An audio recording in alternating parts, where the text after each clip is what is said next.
2023లో 2023లో చంద్రబాబు నాయుడు గారి మీద ఒక మద్యం కుంభకోణం కేసు అని ఒకటి ఉందని మీలో ఎంతమంది తెలుసు? నిజమండి.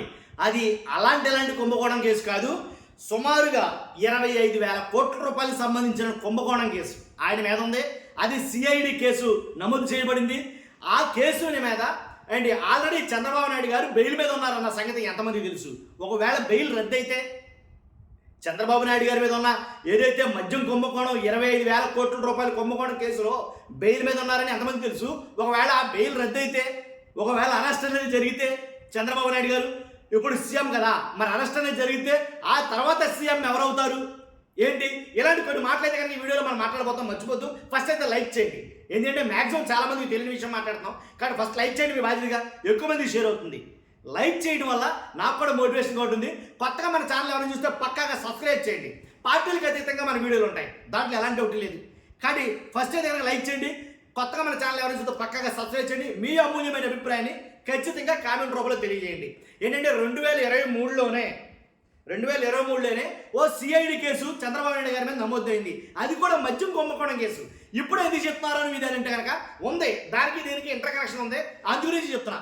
మద్యం కుంభకోణం కేసు గురించి ఇప్పుడు ఎందుకు చెప్తానంటే, జగన్మోహన్ రెడ్డి గారి మీద ఏదైతే నిందితుడిగా చేరుస్తారు, ఆయన కూడా ఎఫ్ఐఆర్లో ఆయన పేరు చేస్తారు, ఆయన అరెస్ట్ కూడా జరుగుతుంది అని అనుకుంటా ఉంటే దీని గురించి ఎక్కువగా మాట్లాడుకోవడం జరుగుతుంది, ఈ మద్యం కుంభకోణం కేసు గురించి.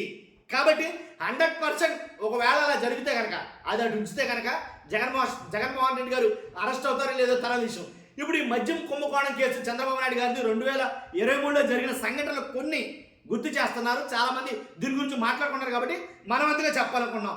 2014-19లోనే ఏదైతే ఆంధ్రప్రదేశ్ ఖజానాకు గండి పట్టడానికి 2 చీకటి జీవోలు అయితే కనుక చంద్రబాబు నాయుడు గారు తీసుకొచ్చారని వైసీపీ నాయకులు ఆరోపిస్తున్నారు. 2 చీకటి జీవోలు ఏంటో 2 చీకటి జీవోలు దానివల్ల ఏం ఖజానా గండిపడిందంటే కనుక అదో రకమైన కుంభకోణానికి పాల్పడ్డట్టే లెక్క అనేది మాట్లాడుతున్నారు. తద్వారా ఆ చీకటి జీవోలు తేవడం ద్వారా వాళ్ళకి కావలసిన వాళ్ళకి, వాళ్ళ అనునయులకి, వాళ్ళ సన్నిహితులకి ఆ చీకటి జీవో ద్వారా ఆ జీవోలు పాస్ చేయడం ద్వారా కొన్ని కొత్త డిస్టలరీలు అయితే కనుక ఏర్పడ్డాయి. వాళ్ళకి కావాల్సిన వాళ్ళకి డిస్టలరీలు ఇచ్చుకున్నారు. ఆ డిస్టలరీలు వాళ్ళకి కావాల్సిన వాళ్ళ ద్వారా ఇచ్చుకోవడం వల్ల సుమారుగా తద్వారా ఏటా ఆంధ్రప్రదేశ్కి 1,300 కోట్ల రూపాయలు చొప్పున, సంవత్సరానికి 1,300 కోట్ల రూపాయలు చొప్పున 2015 నుంచి 2019 వరకు 5,200 కోట్లు గండి పడ్డాది ఖజానాకి అని ఎంతమందికి తెలుసు? ఇదైతే కనుక ఎక్కువగా చర్చ అయితే జరుగుతుంది. కాబట్టి ఈ విషయాన్ని నేను చెప్పడమో లేకపోతే వేరే వైసీపీ నాయకులు ఆరోపిస్తారన్న మాట నేను చెప్పడమో కాదు, కానీ ఈ విషయాన్ని రాజ్యాంగబద్ధ సంస్థ అయినటువంటి కంట్రోలర్ అండ్ ఆడిటర్ జనరల్ ఏదైతే కాగ్ ఉందో ఆ కాగ్ ఆధ్వర్యంలో స్వతంత్రంగా విధులు నిర్వర్తించే ప్రిన్సిపల్ అకౌంటెంట్ జనరల్ కాగ్ ఆధ్వర్యంలో స్వతంత్రంగా విధులు నిర్వర్తించే ప్రిన్సిపల్ అకౌంటెంట్ జనరల్ తన అభ్యంతరాలను స్పష్టంగా నివేదించారు. అర్థమైంది కదా? కాబట్టి ఇక ఆ టీడీపీ సిండికేట్ ఆధ్వర్యంలోనే 4,380 ప్రైవేటు మద్యం దుకాణాలు, వాటికి అనుబంధంగా 4,380 పర్మిట్ రూములు, 43,000 బెల్ట్ దుకాణాలతో మద్యం ఏరులై పారించారు అని అప్పట్లోనే ఆరోపణలు అయితే ఎదుర్కొన్నారు చంద్రబాబు నాయుడు గారు. కాబట్టి దానికి సంబంధించిన కేసు ఒకటే ఈ మద్య కుంభకోణం కేసు కింద ఆయన మీద నమోదైంది అప్పట్లోనే. కాబట్టి ఇంకోటి అప్పుడు బాగా ఎక్కువగా విస్తృతంగా జరిగింది ఎంఆర్పి. ఫర్ ఎగ్జాంపుల్ 100 రూపాయల మందు బాటిల్ అయితే కనుక ఆ 100 రూపాయల మందు బాటిల్ని 120కి 130కి అంటే ఎంఆర్పి ధరల కన్నా ఎక్కువ అమ్మి కొన్ని కోట్లు కొల్లగట్టారు అనే ఆరోపణలు కూడా అప్పట్లో వచ్చాయి.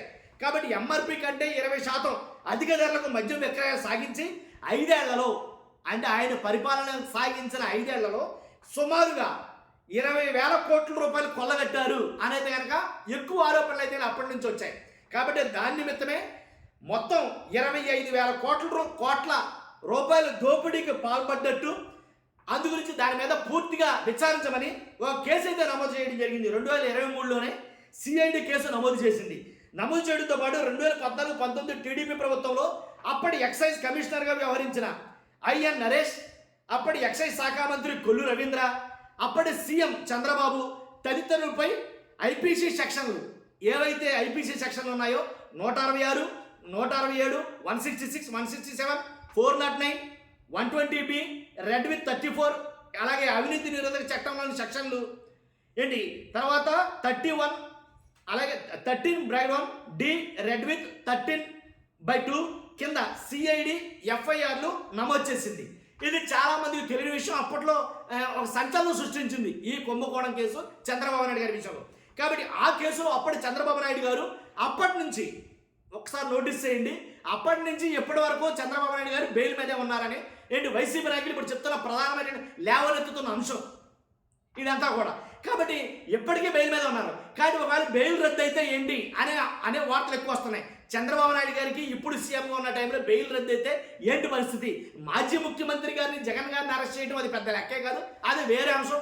అది రాజకీయ కుట్రలో భాగంగా, రాజకీయాల్లో భాగంగా అరెస్టులు ఏంటి, వాళ్ళు అరెస్ట్ చేయడం, వాళ్ళ అధికారుల నుండి వీళ్ళు అరెస్ట్ చేయడం ఇలా జరుగుతూ ఉంటుంది. కానీ ఇప్పుడు కనుక సీఎంగా ఉన్న చంద్రబాబు నాయుడు గారు ఆ బెయిల్ రద్దు అయ్యి అరెస్ట్ అయితే కనుక ఆ కూటమికి ప్రస్తుతానికి ముఖ్యమంత్రిగా ఎవరుంటారు అనేది ఎక్కువగా చర్చ నడుస్తుందంట.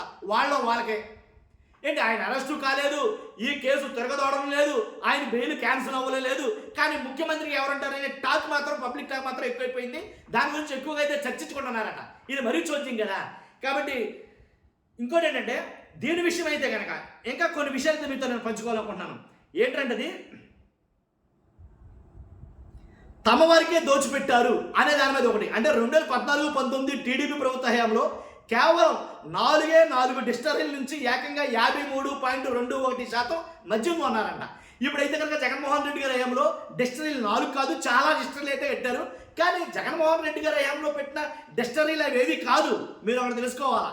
ఇది చంద్రబాబు నాయుడు గారి హయాంలోనే పెట్టిన డిస్టరీలు. మందు తయారు చేయడానికి ఆ లిక్విడ్కి కావాల్సిన డిస్టరీల్ని చంద్రబాబు నాయుడు గారి హయాంలోనే పెట్టినాయే. కాబట్టి చంద్రబాబు నాయుడు గారి హయాంలో పెట్టినప్పుడు ఆయన హయాంలో ఏంటి, ఇంచుమించుగా 2014-19 టీడీపీ ప్రభుత్వ హయాంలో కేవలం 4 డిస్టరీల నుంచి ఏకంగా 53.21% మద్యం కొన్నారని సీటెల్ అనే సాఫ్ట్వేర్ను ప్రవేశపెట్టి మరీ దందా సాగించారని ఏంటి ఆ విషయాన్ని ప్రస్తుత టీడీపీ కోట ప్రభుత్వం నియమించిన సిట్ నివేదిక వెల్లడించింది కూడా. వైఎస్ఆర్సీపీ ప్రభుత్వం మాత్రం కేవలం కొన్ని డిస్టరీలకే ప్రయోజనం కలిగించలేదు, లోపభూయిష్టమైన సీటెల్ సాఫ్ట్వేర్ను తొలగించింది.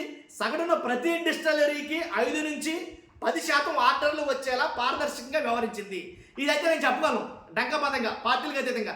అన్ని డిస్టరీలకి అయితే కనుక ఇవ్వడం అయితే జరిగింది, కొన్ని డిస్టరీలకి కావాల్సిన డిస్టరీలకి లేదు.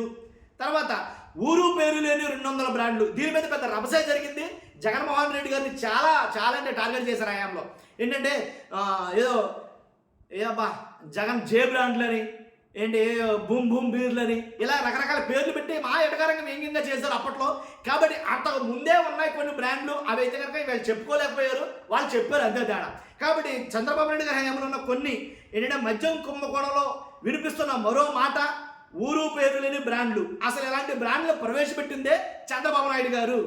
దోపిడీకి కారణమైతే ఆ అవినీతికి పాపం ఖచ్చితంగా చంద్రబాబు నాయుడు గారే అవుతుంది. ఎందుకంటే 2014-19 మధ్యలో రాష్ట్రంలో ఎన్నడూ వినిపించిన దాదాపు 200 బ్రాండ్లు, 1-2 కాదు 200 బ్రాండ్లు తెచ్చారు చంద్రబాబు నాయుడు గారు. అందులో కొన్నిటి పేర్లు చూద్దాం. ఏంటంటే ప్రెసిడెంట్ మెడల్ ఓ బ్రాండ్ పేరు ఏంటిది, ప్రెసిడెంట్ మెడల్ ఒకటి, గవర్నర్ రిజర్వ్ ఇంకోటి, పవర్ స్టార్ ఇంకోటి, అలాగే లెజెండ్ ఇంకోటి, లెఫైర్ నెపోలిన్ ఒకటి, ఓక్టోన్ బారెల్ ఏజ్డ్ ఒకటి, 7th హెవెన్ బ్లూ ఇంకోటి, హై వోల్టేజ్ ఇంకోటి, ఓల్డేజ్ గోల్డ్ ఇంకోటి, SSNG 10,000, British empire super strong premium beer, British empire ultra, royal palace, new king, sign out, Bira 91, TI mansion house, TI courier Napoleon. అమ్మ బ్రాండ్లు కానీ ఇవన్నీ బ్రాండ్లు అండి, సారీ క్షమించాలి, ఇవన్నీ కూడా బ్రాండ్లే. ఇవన్నీ కూడా అప్పట్లో ఉన్నాయి, కానీ వాళ్ళు చెప్పుకున్నారు, వీళ్ళు చెప్పుకోలేకపోయారు, అదే తేడా నేను అనేది. కాబట్టి ఎలాంటి ఊరు పేరు లేని బ్రాండ్లు అప్పటి నుంచే ఉంది. తర్వాత ఇంకోటి ఏంటంటే ప్రివిలేజ్డ్గా ఖజానా గండి కొట్టారు, దాంట్లో ఎలాంటి డౌట్ లేదు. మద్యం దుకాణాలు బార్లపై ప్రివిలేజ్ ప్రభుత్వానికి ఆదాయం అన్నారు. ఆ ఫీజును గుర్తు చెప్పుడు కాకుండా రద్దు చేస్తే ఖజానాకు గండి పడుతుంది. సీఎం హోదాలో ఫైల్పై సంతకాల సాక్షిగా ఆ నిర్వాహకం చంద్రబాబు నాయుడు గారిదే. మంత్రివర్గాన్ని బురుడి కొట్టిస్తూ 2015లో 2 చీకటి జీవోలతో ప్రివిలేజ్ పన్నును రద్దు చేశారు. అర్థమవుతుంది కదా. చంద్రబాబు తద్వారా టీడీపీ సిండికేట్ ఆధ్వర్యంలోని మద్యం దుకాణాలు, బార్ల యజమానులకు అడ్డగోలుగా ప్రయోజనం కలిగించారు. ఇలా 4 ఏళ్లలోనే 5,000 కోట్లు, అదొక 20,000 కోట్లు 5,000 ప్లస్ 20,000 25,000 కోట్లు ఏంటి ఇలాగ 25,000 కోట్ల రూపాయలు అయితే కనుక స్కామ్ అనేది జరిగింది. ఇది ఇప్పుడు కాదు, చంద్రబాబు నాయుడు గారు ఏంటి ఎప్పుడో 2023లోనే ఈ కుంభకోణం అనేది వెలుగులోకి అయితే రావడం జరిగింది. దాని మీద కేసు అయితే జరగడం జరిగింది. ఆ కేసుకి ఆల్రెడీ చంద్రబాబు నాయుడు గారు బెయిల్ మీద అయితే ఉండడం జరిగింది. ఇప్పటికి కూడా ఈ రోజుకి కూడా చంద్రబాబు నాయుడు గారు ఆ కేసు నిమిత్తం బెయిల్ మీదే ఉన్నారు. ఇప్పుడు ఎక్కువగా చర్చకి లేవనెత్తిన అంశం ఏంటంటే కనుక ఇప్పుడు బెయిల్ మీద ఉన్నారు చంద్రబాబు నాయుడు గారు. ఇప్పుడు మద్యం కుంభకోణం అనేది ఒకటి వెలుగులోకి వచ్చింది. జగన్మోహన్ రెడ్డి గారు వాళ్ళ అనుచరులు మద్యం కుంభకోణం చేశారట. జగన్మోహన్ రెడ్డి గారండి, చంద్రబాబు నాయుడు గారు ఏంటంటే ఎవరు చేసినా కుంభకోణమే, ఎవరు చేసినా తప్పే. ఆయనైతే ఏంటి ఈయనైతే ఏంటి, కాబట్టి పోయేదంతా ప్రజల సొమ్మే కదా, ఏంటి గండి కొట్టేదల్లా ప్రభుత్వానికే కదా, ప్రభుత్వ ఖజానాకే కదా. కాబట్టి ఖచ్చితంగా ఎవరు నేరం చేశారనేది కొన్ని ఆధారాలు చూస్తే క్లియర్ కట్గా తెలుస్తాయి. నేను అనేది మీ ఇంకో విషయం చెప్పాలనుకున్నాను, యాక్చువల్గా లేదు ఈ దీంట్లో కాదు చెప్దామని డిసైడ్ అయ్యాను.